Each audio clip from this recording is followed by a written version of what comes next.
It's the first live stream in 2021. I hope you all had a happy new year, and we are starting things off by continuing our reading of the secret teachings of all ages by looking at the lost city of Atlantis.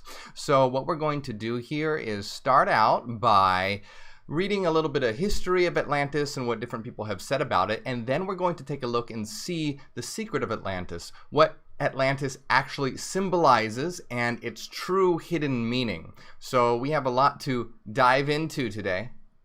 You get it? Dive into, because it's Atlantis and it's underwater. Anyway, so I'm excited to start things off with the new year, and hopefully it's a better year than last year. But I'm happy that Monday book readings are back. I'm really happy to see you all here today, and we have a lot of interesting things to talk about. So, let us begin. Atlantis and the Gods of Antiquity. Atlantis is the subject of a short but important article appearing in the annual report of the Board of Regents of the Smithsonian Institute. The author says the following.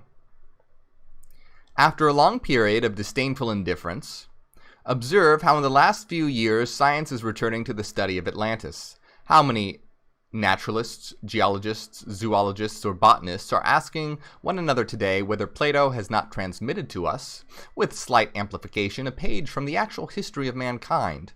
No affirmation is yet permissible, but it seems more and more evident that a vast region, continental or made up of great islands, has collapsed west of the Pillars of Hercules, otherwise called the Strait of Gibraltar, and that its collapse occurred in the not far distant past. In any event, the question of Atlantis is placed anew before men of science, and since I do not believe that it can ever be solved without the aid of oceanography, I have thought it natural to discuss it here, in this temple of maritime science, and to call to such a problem, long scorned but now being revived, the attention of oceanographers, as well as the attention of those who, though immersed in the tumult of cities, lend an ear to the distant murmur of the sea. In his lecture, M. Termier presents geologic, geographic, and zoologic data in the substantiation of the Atlantis theory.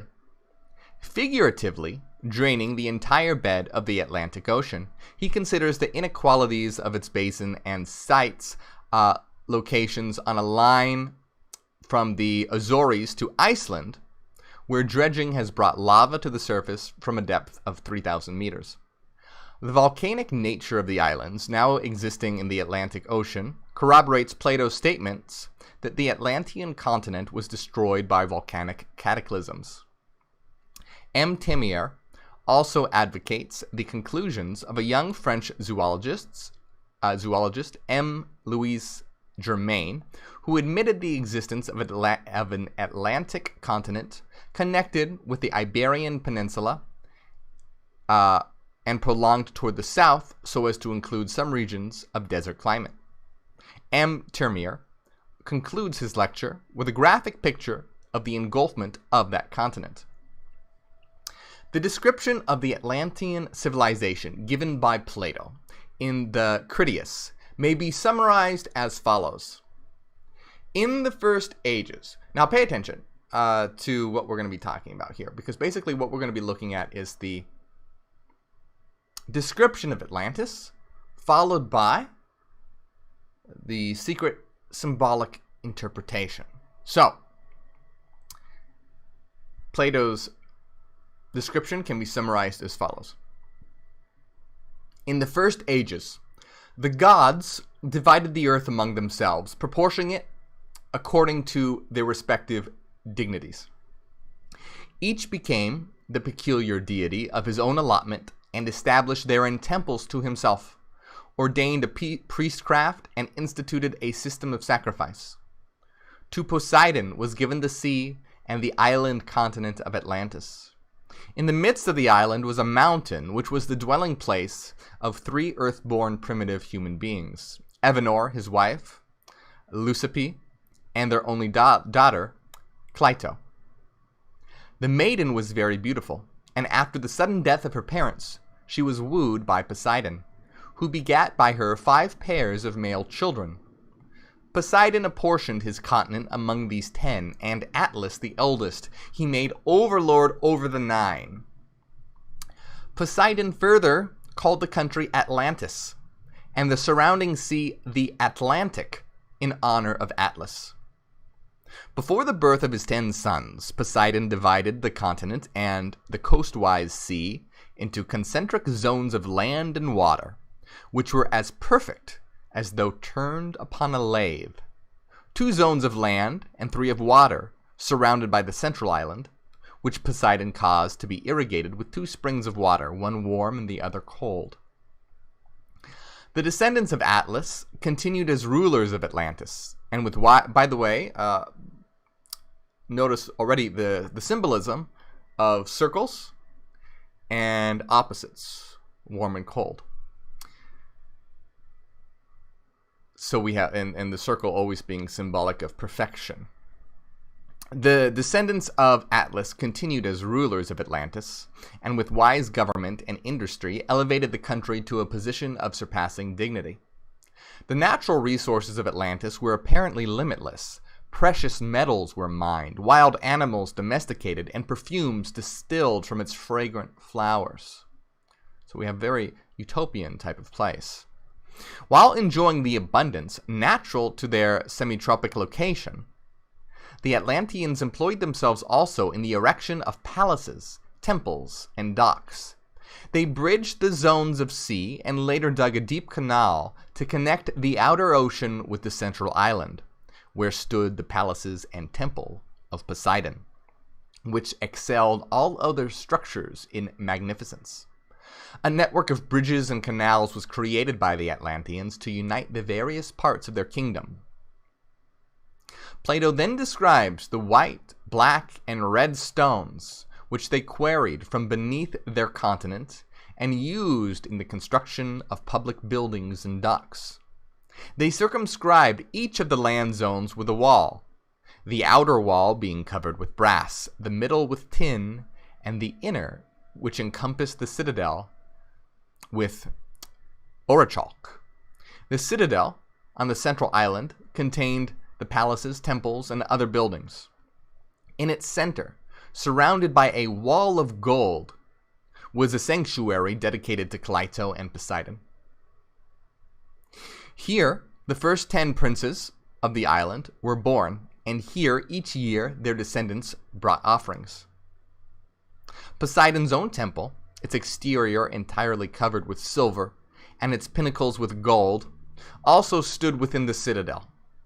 The interior of the temple was of ivory, gold, silver, even to the pillars and floor. The temple contained a colossal statue of Poseidon standing in a chariot drawn by 6 winged horses. About him 100 Nereids riding on dolphins. Arranged outside the building were golden statues of the first 10 kings and their wives. In the groves and gardens were hot and cold springs. There were numerous temples to various deities, palaces of exercise for men and for beasts, public baths, and a great race course for horses. At various vantage points on the zones were fortifications, and to the great harbor came vessels from every maritime nation. The zones were so thickly populated that the sound of human voices was even in the air. The part of Atlantis facing the sea was described as lofty and precipitous, but about the central city was a plain sheltered by mountains, renowned for their size, number, and beauty. The plain yielded 2 crops each year, in the winter being watered by rains, and in the summer by immense irrigation canals, which were also used for transportation. The plain was divided into sections, and in time of war, each section supplied its quota of fighting men and chariots. The 10 governments differed from each other in detail concerning military requirements. Each of the kings of Atlantis had complete control over his own kingdom. but their mutual relationships were governed by a code engraved by the first 10 kings on a column of orichalk standing in the temple of Poseidon. At alternate intervals of 5 and 6 years, a pilgrimage was made to this temple, that equal honor might be conferred upon the odd and even numbers. Once again, notice this symbolism that we're going to be talking about here. At alternate intervals, equal honor was conferred upon both the odd and even numbers. Here, with appropriate sacrifice, each king renewed his oath of loyalty upon the sacred inscription. Here also, the kings donned azure robes and sat in judgment. At daybreak, they wrote their sentences upon a golden tablet and deposited them with their robes as memorials. The chief laws of the Atlantean kings were that they should not take up arms against each other, and that they should come to the assistance of any of their number who was attacked. In matters of war and great moment, the final decision was in the hands of the direct descendants of the family of Atlas. No king had the power of life and death over his kinsmen without the assent of a majority of the 10. Plato concludes his description by declaring that it was this great empire which attacked the Hellenic states. This did not occur, however, until their power and glory had lured the Atlantean kings from the pathway of wisdom and virtue. Filled with false ambition, the rulers of Atlantis determined to conquer the entire world. Zeus, perceiving the wickedness of the Atlanteans, gathered the gods into his holy habitation and addressed them. Here, Plato's narrative comes to an abrupt end, for the Critias was never finished. In the Timaeus is a further description of Atlantis, supposedly given to Solon by an Egyptian priest, and which concludes as follows. But afterwards there occurred violent earthquakes and floods, and in a single day and night of rain, all your warlike men in body sank into the earth, and the island of Atlantis in like manner disappeared and was sunk beneath the sea. And that is the reason why the sea in those parts is impassable and impenetrable, because there is such quantity of shallow mud in the way, and this was caused by the subsidence of the island. Once again, remember this symbolism of earthquakes and floods. We have earthquakes, which are a rending, a taking apart, a dividing, and floods, which are a covering. This is going to be important to remember in a moment. In the introduction to his translation of the Timaeus, Thomas Taylor quotes from a History of Ethiopia, written by Marcellus, which contains the following reference to Atlantis. For they relate that in their time there were 7 islands in the Atlantic Sea, sacred to Proserpine, and besides these, there are others of an immense magnitude, one of which was sacred to Pluto, another to Ammon, another, which is the middle of these, and is at the 1,000 stadia, to Neptune. Crantor, commenting upon Plato, asserted that the Egyptian priests declared the story of Atlantis to be written upon pillars, which were still preserved circa 300 BC. Ignatius Donnelly was given the subject of Atlantis who gave the subject of Atlantis profound study, believed that horses were first domesticated by the Atlanteans, for which reason they have always been considered peculiarly sacred to Poseidon. Now, from a careful consideration of Plato's description of Atlantis, it is evident that the story should not be regarded as wholly historical, but rather as both allegorical and historical. So here we have, now what we're going to do. So we have a brief description here of Atlantis, very, very brief.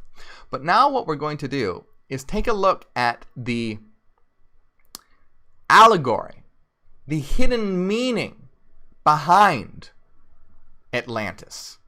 From a careful consideration of Plato's description of Atlantis, it is evident that the story should not be regarded as wholly historical, but rather as both allegorical and historical. Origen, Porphyry, Proclus, Iamblichus, and Cyrenaeus realized that the story concealed a profound philosophical mystery, but they disagreed as to the actual interpretation. Plato's Atlantis symbolizes the threefold nature of both the universe and the human body. The 10 kings of Atlantis are the tetractys, or numbers which are born as 5 pairs of opposites. I'm going to read a little bit here and then I'm going to comment more on it, okay? The numbers 1 to 10 rule every creature, and the numbers in turn are under the control of the monad, or one, the eldest among them.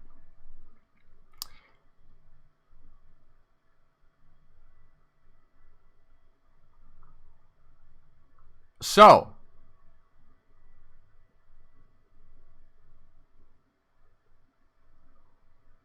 here we have, okay, so let me comment on this. So,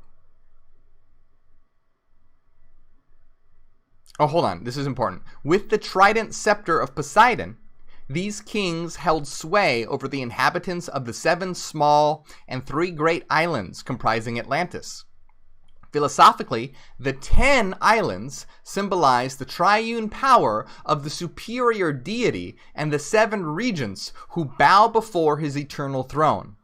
If Atlantis be considered as the archetypal sphere, then its immersion signifies the descent of rational, organized consciousness into the illusionary, impermanent realm of irrational, mortal ignorance. Both the sinking of Atlantis and the biblical story of the fall of man signify spiritual involution, a prerequisite to conscious evolution. I don't particularly agree with Manly P. Hall's interpretation of the biblical story of the fall of man here. That's his opinion. But with regard to Atlantis,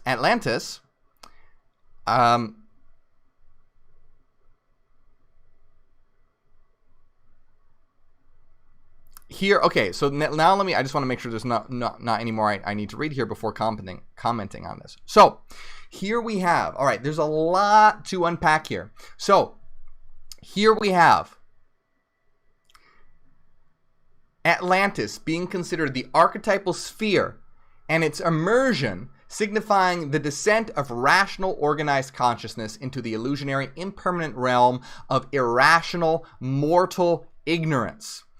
The sinking of Atlantis signifies spiritual involution. What's involution? That's the opposite of evolution. So what do we have here? We have a fantastic allegory for the source shattering and generating the holos. Okay? Because what we have here in so what is the source? The source is, at the beginning before the Big Bang, it was a state of complete and total perfection. And it's the state where, all monads have joined together and are working together and have complete and total maximization of consciousness, harmony, perfection, working together. It is the maximization of consciousness. Absolute perfection. And it, of course, the sphere is a great symbol for that, because the sphere, the circle, that is a symbol of perfection. And then, what do we have? We have a great earthquake and a flood. What does this represent? The earthquake is a tearing apart, a division, a sundering. So you have the source being, we talk about the shattering of the source. That's the shattering of the source. And then the ocean is a huge symbol for the unconscious. So what we have is consciousness being submerged into the unconscious, being the unconscious taking over. And then you have that, it's an involution event where you go from evolution to involution. It's this, perfect harmonious source being rendered, earthquake, and then submerged into the unconscious. If Atlantis be considered as the archetypal sphere, then its immersion signifies the descent of rational, organized consciousness into the illusionary, impermanent realm of irrational, mortal ignorance. So here we have rational, organized consciousness, and we have the necessary domain of the source giving way through the shattering to the illusory domain of the holos, which is contingent, impermanent, and immanent, as opposed to transcendent and necessary and eternal. So we have the transcendent, rational, eternal, necessary domain giving way, generating to the illusory, impermanent, contingent domain of the holos. And this is where unconsciousness dominates, and consciousness is submerged into the unconscious. Now, we also have that the 10 kings of Atlantis are the tetractys, or numbers, okay? Now we have introducing numbers, which are born as 5 pairs of opposites. So now we're talking about the kings of Atlantis, this perfect domain, representing the tetractys, where the numbers 1 to 10 rule every creature. And the numbers, in turn, are under the control of the monad, or one, the eldest among them. That is, of course, the absolute. So we have the absolute, the one, the monad of monads, which is, our collective result. And then we have the numbers 1 to 10. Now we have this symbolic understanding of numbers ruling the universe. Now, Plato was, who wrote, about Atlantis, and embedded these secrets, was highly influenced by the Pythagoreans. And the Pythagoreans worshipped the tetractys. So, of course, you know that Pythagoras said, all is number, numbers rule the universe. That was the teaching of the Pythagoreans. That reality was mathematical, that this was a reality of mathematics, that everything was mathematical, and that our sense perceptions was just our interpretation of the senses of a mathematical reality. And the Pythagoreans realized this and understood it. And so the 10 kings of Atlantis are the tetractys, and the tetractys was a symbol used by the Pythagoreans to represent this. And let me show you guys, let me bring up an image of, so this is the tetractys, okay? Here's an image of the tetractys. And we have multiple, we can see another version of the tetractys here.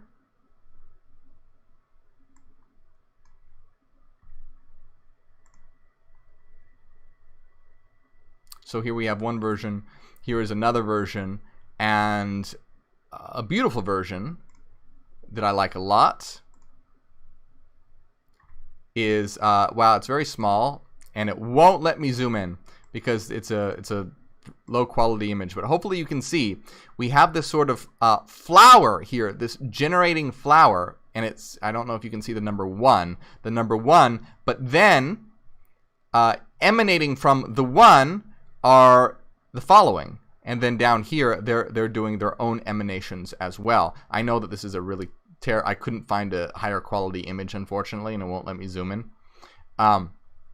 But this is what the tetractys represents. The one, from the one, you generate the 2, the 3, the 4, the 5, the 6, the 7, the 8, the 9, the 10.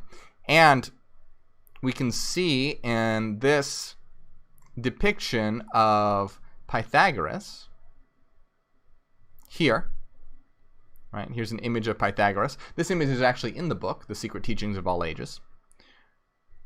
We can see, there's a lot of interesting things going on in this. Here we have the Pythagorean theorem. Here we have the square and the compass. Here we have the unit circle. Can you guys see this here? The unit circle, extremely important. And then we have the tetractys above the head of Pythagoras. And so this was an incredibly important symbol for the Pythagoreans.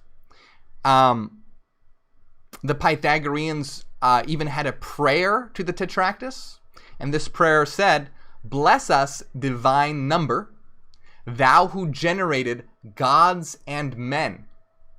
O holy, holy tetractys, thou that containest the root and source of the eternally flowing creation.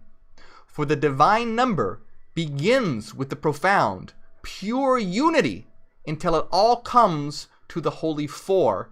Then it begets the mother of all, the all-encompassing, all-bounding, the firstborn, the never-swerving, the never-tiring, holy 10, the key-holder of all." So what this means is here you have, here's the 1 that begets the 2, right? 1, and you go down and it begets the 2, that begets the 3, that begets the 4, and then if you, of course, you add them all up, you get 10. 1, 2, 3, 4, 4, 5, 6, 7, 8, 9, 10. Now,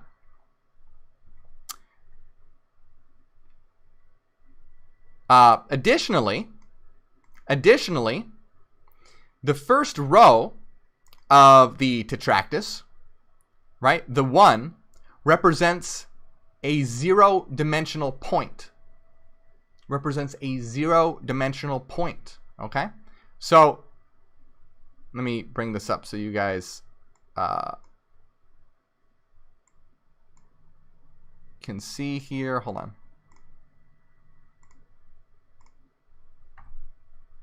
Oops, that's not what I want.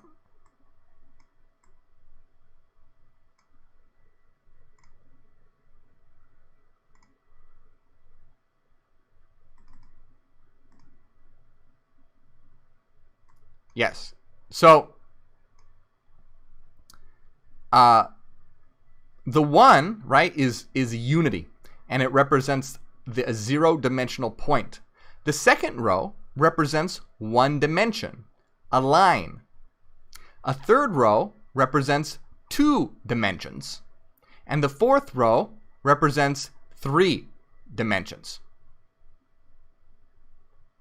And so embedded, there is a lot more with the tetractys too. We can do an entire video on the tetractys because there is a lot embedded within the symbol.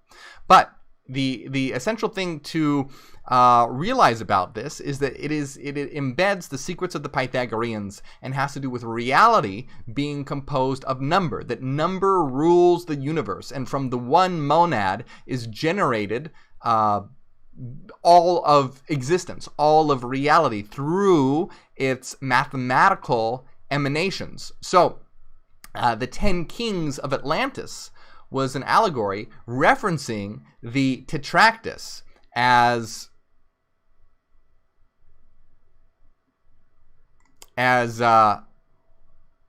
it says the 10 Kings of Atlantis are the tetractys, or numbers, which are born as 5 pairs of opposites. The numbers 1 to 10 rule every creatures, and the numbers in turn are under the control of the monad, or 1, the eldest among them.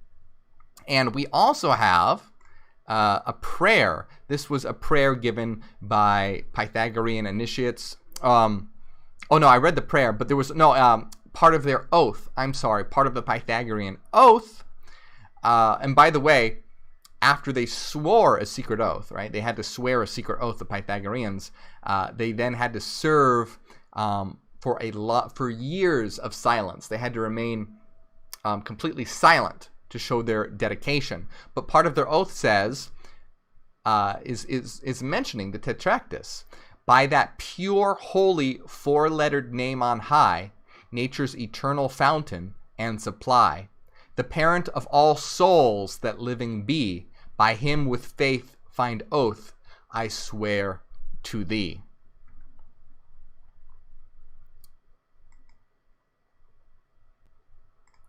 So,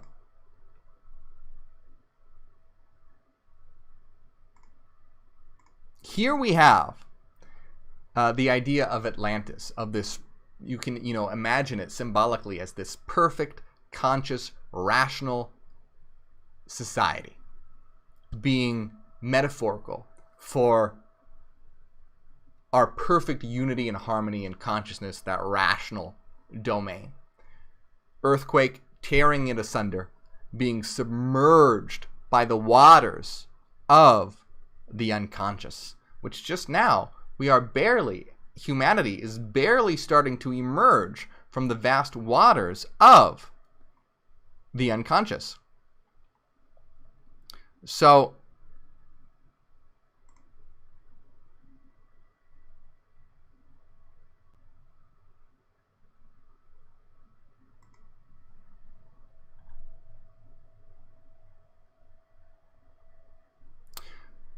here we continue. The numbers 1 through 10 rule every creature, and the numbers in turn are under the control of the monad, or one. Atlantis being considered as the archetypal sphere, then its immersion signifies the descent of rational organized consciousness into the illusionary impermanent realm of rational mortal ignorance, and signifies spiritual involution as opposed to evolution. Either the initiated Plato used the Atlantis allegory to achieve two widely different ends, or else the accounts preserved by the Egyptian priests were tampered with to perpetuate the secret doctrine. Now, this does not mean to imply that Atlantis is purely mythological, but it overcomes the most serious obstacle to acceptance of the Atlantis theory, namely the fantastic accounts of its origin, size, appearance, and the date of destruction, 9600 BC. In the midst of the central island of Atlantis was a lofty mountain which cast a shadow 5,000 stadia in extent and whose summit touched the sphere of ether. This is the axle mountain of the world, sacred among many races and symbolic of the human head, which rises out of the four elements of the body. This sacred mountain, upon whose summit stood the temple of the gods. Again, here we have in the midst of the central island of Atlantis, a mountain, right? A mountain. So again, we have this symbol of ascent, and on the top of the mountain, the temple of gods. So again, you have this divine symbolism. On top of the mountain whose summit stood the temple of the gods gave rise to the story of Olympus, Meru, and Asgard. The city of the Golden Gates, the capital of Atlantis, is the one now preserved among numerous religions as the city of the gods and the holy city. Here is the archetype of the New Jerusalem, with the streets paved with gold and its 12 gates shining with precious stone. So again, you can see just Atlantis is embedded with divine perfection, allegories of divine perfection, and conscious, the epitome of consciousness. The history of Atlantis, writes Ignatius Donnelly, is the key of the Greek mythology. There can be no question that these gods of Greece were human beings. The tendency to attach divine attributes to great earthly rulers is one deeply implanted in human nature. The same author sustains his views by noting that the deities of the Greek pantheon were nor looked upon as creators of the universe, but rather as regents set over it by its more ancient original fabricators. The Garden of Eden, from which humanity was driven by a flaming sword, is perhaps an allusion to the earthly paradise supposedly located west of the Pillars of Hercules and destroyed by volcanic cataclysms. The deluge legend may be traced also to the Atlantean inundation, during which a world was destroyed by water. Now, here I disagree with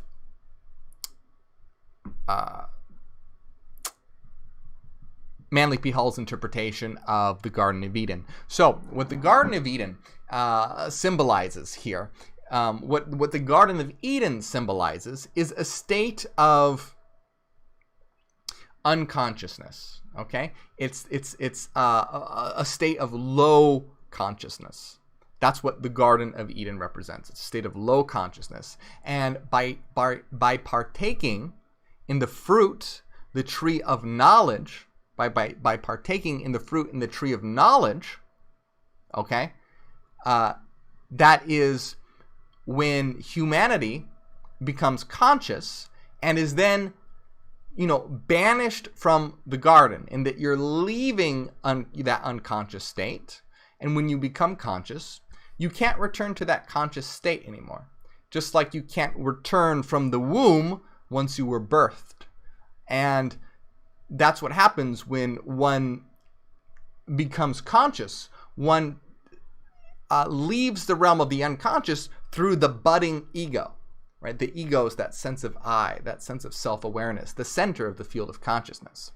So what happens is that we start off and we begin as unconscious, and then we are birthed, and our ego begins to form. The ego is a good thing, not a bad thing. The ego is our sense of I and the center of the field of consciousness. So what our goal is now, okay, is not to return to unconsciousness. We can never return to the womb from which we are birthed, but rather what we are to do is to integrate the unconscious into consciousness. So there are a lot of New Age religions, a lot of Eastern religions, there are a lot of religions in general that try to take you and return you to a level of unconsciousness. And that's regression. That's taking you back to the level of animals. That would be involution. So the goal is not to go back, never to go back, but always to go forward. So what the process is that we start off as unconscious, and then our ego, the germ of the ego, is embedded with the unconscious, and it begins to develop. It is birthed and gives rise to us as conscious individuals with self-awareness, our ego forming the center of our field of consciousness. And then at this point, what we do is we do not want to destroy the ego and return to unconsciousness, which a lot of, teachers say, but rather what we want to do is to integrate the unconscious into consciousness. So that is the important thing to understand, and is a huge difference when we talk about the unconscious. We never want to return to the unconscious. We want to make the unconscious conscious. And that difference may seem subtle, but it is completely opposite. One is regressive, one is progressive. And you're going to notice these themes a lot. A lot of people, think that we have a lot in common with New Age beliefs or Buddhist teachings, but nothing could be further from the truth. We are the opposite. Right? A lot of Buddhist teachings, say that you need to destroy the self and merge with nothingness, to enter nirvana. No. What we want to do is actualize ourselves. We don't want to negate ourselves. Rather, we want to actualize ourselves. And that is the complete opposite of negating and being absorbed. We want to actualize and awaken. It is the complete opposite. Instead of a bringing down, it is a bringing up. Now, same thing with the idea of the unconscious and the ego. You're going to see so many New Age teachings and whatnot that talk about destroying the ego. Guess what?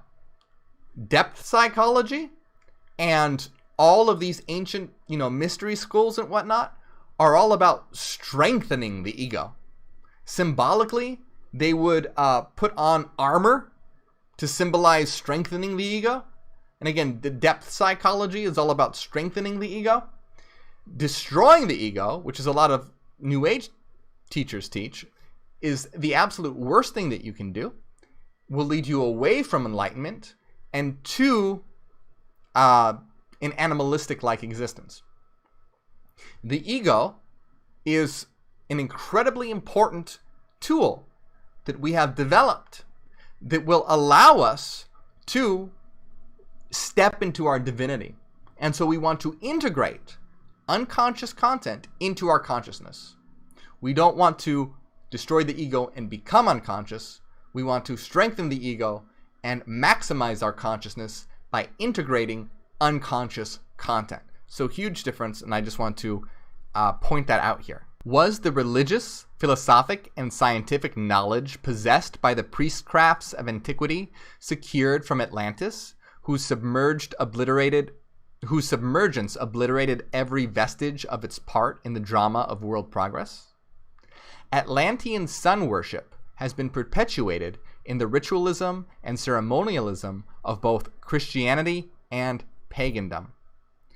And one thing I want to mention about worshiping the sun, right? The sun is always a symbol of like consciousness and reason. It's the light giver. So sun worship, always brings with it this, symbol of consciousness, right? Just like how the moon and darkness is a symbol of the unconscious. The sun and light is a symbol of consciousness. So Atlantean sun worship, right? You see all these symbolism with Atlantis regarding, the sun, and then the submergence, the unconscious, consciousness, these dichotomies here.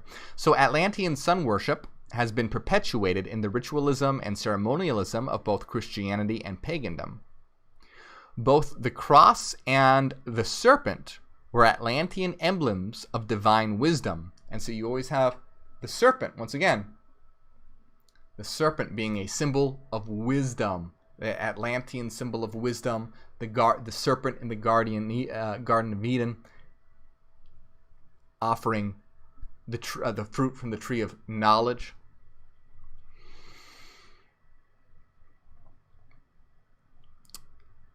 The divine Atlantean progenitors of the Mayas of Central America coexisted with the green and azure radiance of Guacamots, the plumed serpent. The 6 skyborn sages came into manifestation as centers of light, bound together or synthesized by the 7th and chief of their order, the feathered snake. The title of winged or plumed snake was applied to Quetzalcoatl or Kukulkan, the Central American initiate. The center of the Atlantean wisdom religion was presumably a great pyramidal temple standing on the brow of a plateau rising in the midst of the city of the Golden Gates. From here the initiate priests of the sacred feather went forth carrying the keys of universal wisdom to the uttermost parts of the earth. You see all these beautiful symbols of ascent and knowledge and consciousness, the light of the sun, the ascension of a pyramidal temple, the serpent, the winged serpent, carrying the keys of universal wisdom. The mythologies of many nations contain accounts of gods who came out of the sea. Certain shamans among the American Indians tell of holy men dressed in birds' feathers and wampum who rose out of the blue waters and instructed them in the arts and crafts. Among the legends of the Chaldeans is that of Oannes, a partly amphibious creature who came out of the sea and taught the savage people along the shore to read and write, till the soil, cultivate herbs for healing, study the stars, establish rational forms of government, and become conversant with the sacred mysteries. So you also have the symbolism of emerging from the sea, a god emerging from the sea. And what can this also symbolize is, a being that is entering into the holos to sort of raise the consciousness of the world. And so, this wouldn't be a literal god or anything like this. Well, it depends how you define God, that is. But here you have, teaching people how to read and write, till the soil, cultivate herbs for healing, study the stars, establishing rational forms of government. And you have the same idea with the, like in the book of Enoch, the fallen angels doing the same thing. This falling from heaven to educate humanity.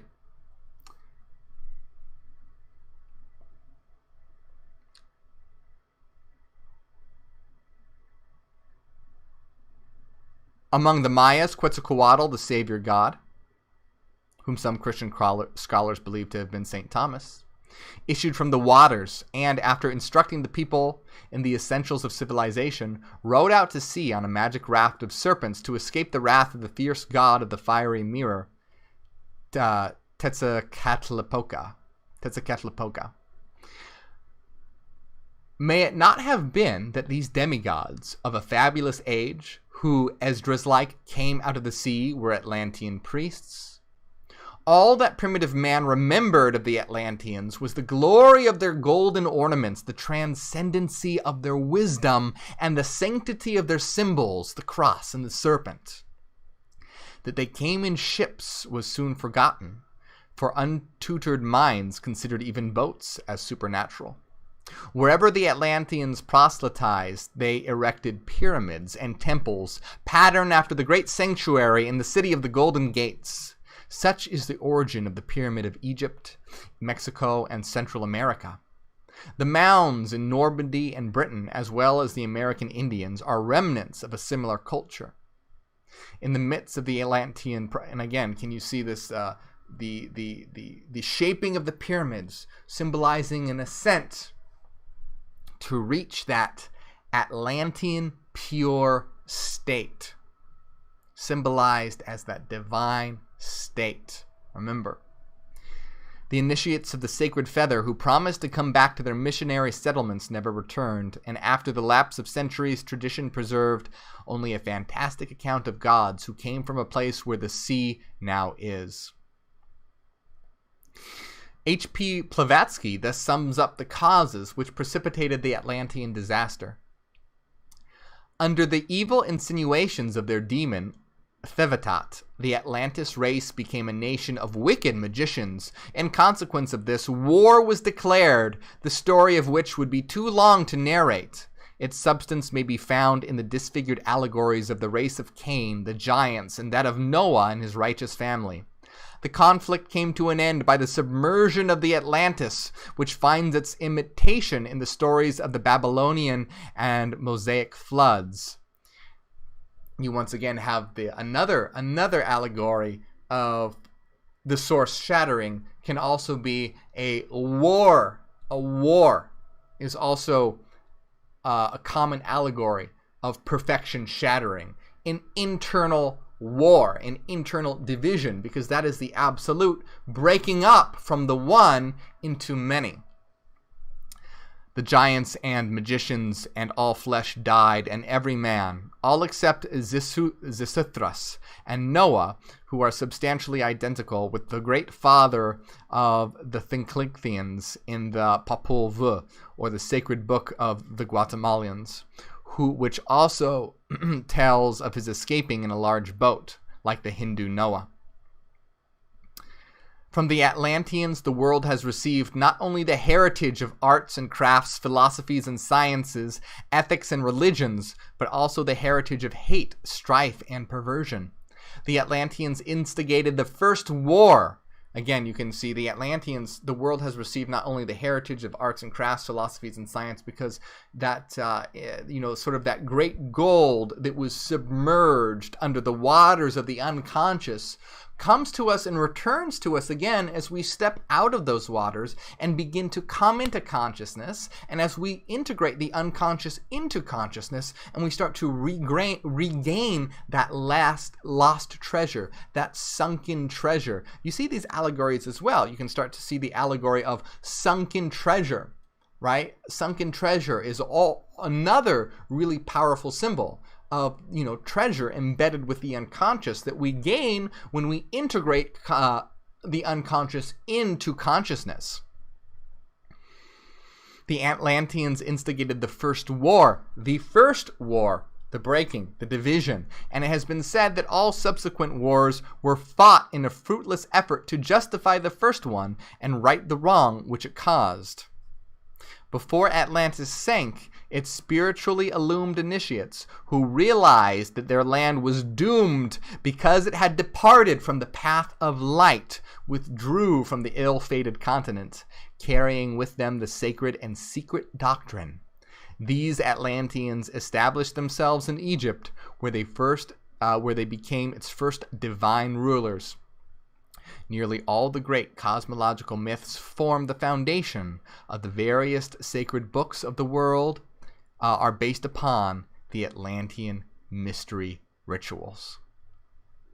And the next time we will be continuing with the myth of the dying god. But the important thing to understand about Atlantis that Plato discussed, right? Plato talked about Atlantis, and through Plato's discussion of Atlantis, he embedded many Pythagorean secrets. And so we have this story of the 10 kings being represented of the tetractys, which shows that reality is ruled by number, emanating from the divine one, the monad, the absolute.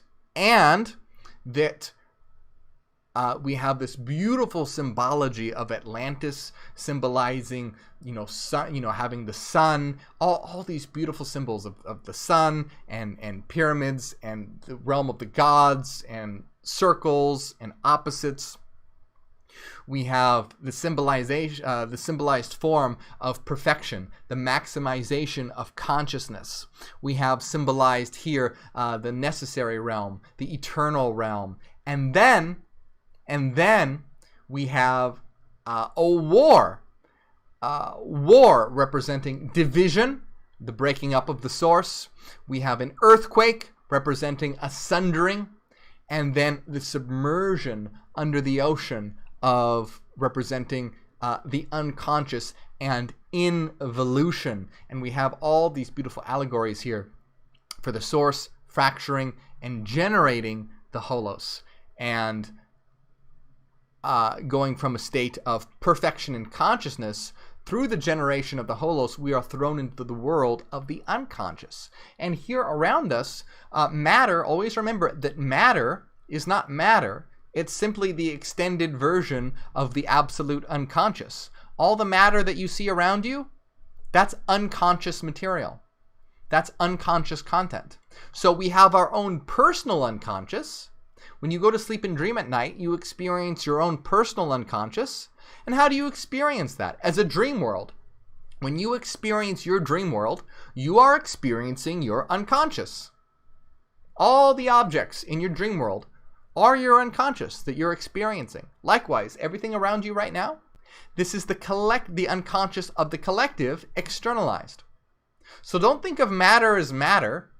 Think of matter as the externalization of the unconscious of the collective, of the absolute, of Abraxas.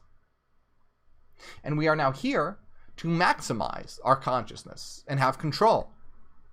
So here we have, this beautiful allegory of Atlantis regarding, this perfection being submerged. And we have the source shattering and the introduction of the holos, and from consciousness falling into unconsciousness.